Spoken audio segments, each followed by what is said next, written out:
kind of explain the Beaver Award, how it got its name, and what it meant for Ammon to win it? We started the Beaver Award, I guess, a couple years ago, and it was actually something that I got from Pete Carroll, I can't remember. Maybe I don't even remember what they may have called it. I can't remember what they called it, to be honest with you. But I read his book a couple years ago, and it was a great book. But it was just something that we put a lot of emphasis on turnovers. Like today is Tanoga Tuesday, and I'll come in here this afternoon, and every Tuesday it's Tanoga Tuesday, and we put up our video of the day is turnovers, takeaways, and we take all the NFL turnovers from the week and we show them, and we show special teams, and it's just an emphasis that we make on our football team. And all you got to do is look. I mean, when we win the turnover margin, we win 90+% of the time, and when we lose the turnover margin, we win like 40% of the time. It's not that we can't win, but I like those odds better. And turnover margin is a combination of everything. It's special teams. Special teams' job is to get the ball back. It's to create field position. Special teams' job is to score, and it's also to protect the ball. They kind of have a little bit of everything. Defense, it's, hey, get the ball back. Get the ball back. That's what they do. Offense, get the ball back and score.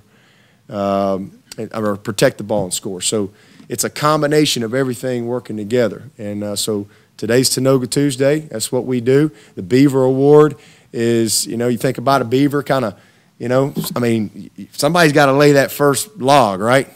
Somebody's got to lay it down and you start, building it. And you think about a beaver, they're always working and just, they're busy. They're just chopping all the time. And that's what we need. That mentality. And so what we do is whoever gets the first interception or whoever calls the first fumble that we recover, that's who the Beaver of the Week is. And we got a little stuffed animal, and they get to hang on to it for the week. And we have fun on Mondays, giving it out. But, and we have arguments. In fact, the very first game, I screwed it up. We played, was it Wofford? I think it was Wofford. It might have been App, but the first interception of the game was actually J-Ron, and in the back of the end zone. Can't remember what game that was now, but was it App? Okay, and then the second interception was somebody, and I was like, gonna give Beaver, and J-Ron he took offense to that, so they all, that's something they think about. And so they're always stripping at the ball. I mean, you look at the game and you watch Christian Wilkins late in the game sprinting down to chase the quarterback, and, man, he chops at that ball. We didn't actually get that. We actually caused 6 fumbles, but we only got 3 of them, or 2 of them on the fumbles. And then you look at J-Ron at the goal line, getting in there, punching the ball out. I mean, it's just something we coach. It's something we put an emphasis on because it's critical, to being successful in the game of football. So anyway, that's what it is. And so Ammon didn't actually recover the fumble, but he caused it. And so it's the first time in the history of the Beaver Award for us that we have given it to a kicker. So we were really happy to do that and had some fun with that yesterday. How good was it for Ammon and, all that he's been through and had to get back to, and for him to, to make a play like that in his first game back? Oh, it's great. It's great. Really, really good for him, and good way to get back to work. And make his presence known. Kicked off well in very difficult situation, obviously, and to make a play like that was huge. And obviously, it was a big spark for us. Big spark because we punched it in. Is there any more of an open competition there at all this week, or is Hugel still clear? No, Hugel's the guy. Hugel's the guy, and again, there's competition every day. You still have to perform, but he hasn't done anything to lose his job. So everybody's under the gun all the time, all of us. Every week we get an evaluation, so there's no lifetime. I don't have a lifetime contract, and neither does any of the players. Every game, every season, we're all under evaluation. Kevin Dodd's a guy who had to wait his time. How happy is it to see him get some recognition and make some big plays for you? Well, I just think it's great. And again, I've mentioned Kevin a couple times. He's a great example to the team. He's a great example to the media. The guys develop. Guys get better. He's a great example to us in recruiting. And, not everybody is Sammy Watkins as a freshman. We have such a terrible mentality in our culture out there that, all of a sudden the guy's not some great player. He was highly recruited or whatever. Now he's not a great player. He's not just like, All-American status after 4 games. Well, he's not a good player. Something's wrong. And there's this culture out there in the recruiting world and in football. And, Kevin is just such a great example that guys get better. Guys develop.